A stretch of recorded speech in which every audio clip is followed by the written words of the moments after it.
son made a dark humor video about our daughter's death and told us it was his way to grieve and cope, that we need to move on and stop taking our grief out on him. My daughter died 7 months ago in a car accident. The other driver was speeding and weaving in and out of traffic like a maniac on the highway, ultimately hitting my baby girl. The driver died on impact, but she died 6 hours later in the hospital due to her injuries. My wife and I attend individual therapy, as well as marriage counseling. It's been extremely hard for both of us, but we have made considerable progress, given the circumstances. We begged our son to get therapy and go to family counseling with us, but he refused. Our therapist gave us a list of warning signs to look out for, and he seemed to be coping well with the loss. We decided to let him grieve in his own way. The issue is my wife discovered a video my son made that went viral on TikTok. It was reposted by another account. It was a dark humor video, before and after getting my driver's license, which was her school picture and then a picture of her gravestone and totaled car. The 3,000 plus comments were extremely effed up and had similar jokes. We found his account, which had more than one video like this. Us Then versus Now, which had a baby photo of them and then cut to a selfie of him next to her hospital bed before she died. There were, in total, 5 different posts similar to this. Each is similarly more disgusting. My wife was inconsolable. She had a severe mental breakdown. I had to take her to the ER so she could be sedated and given fluids due to her vomiting and hyperventilating. I confronted my son,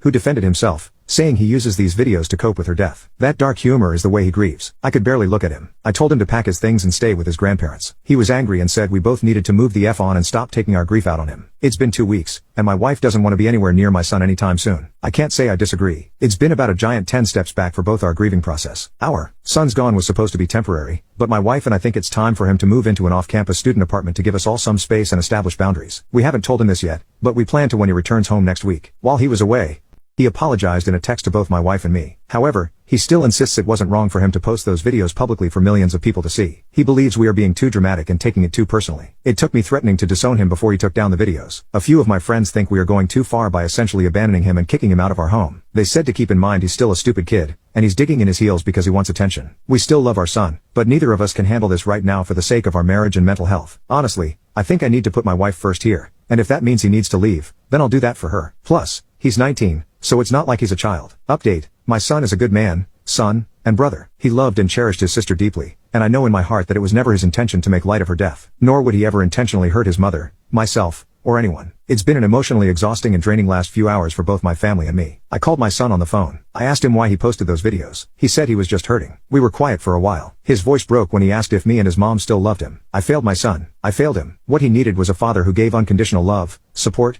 and protection. He needed his dad. I was too stupid, selfish, and angry to see he was hurting more deeply than any of us. We lost our daughter, but he had lost his sister. We needed him to be the strong, mature son for his broken parents. The brave one, the one to shoulder our pain. We took his cry for help, as him kicking us while we were down. My wife and I immediately left to go pick him up and bring him home. What I saw was a broken little boy needing his mom and dad, not the pathological monster our grief painted him as. He had visible bags under his eyes and lost a lot of weight. We were too blind to see it. We both profusely apologized and will be showing him how sorry we are for the rest of our lives. We vowed to do right by him. We all cried together on the couch for a while. Our son is taking a year off of school to heal and work on his mental health at his request. He also agreed to attend weekly therapy. He will be home with us. We will also be seeing a family therapist. My wife is seeking medication to get a handle on her panic attacks. I signed up for a grief support group specifically for fathers. This is all just a start for a very long and difficult journey ahead of us.